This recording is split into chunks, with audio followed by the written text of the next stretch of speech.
నా పేరు బద్రి, మాది జరుగుమల్లి.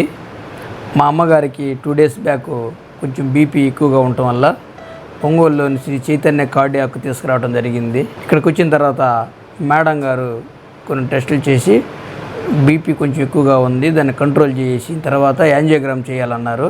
బీపీ కంట్రోల్ అయిన తర్వాత మరుసటి రోజు యాంజియోగ్రామ్ చేయడం జరిగింది. యాంజియోగ్రామ్ చేసిన తర్వాత ఒకటి లైట్గా బ్లాక్ అయిందని చెప్పడం వల్ల స్టంట్ వేస్తే బాగుంటుంది, వేయించుకోండి అని చెప్పారు. ఇమీడియట్లీగా స్టంట్ వేయించడం జరిగింది.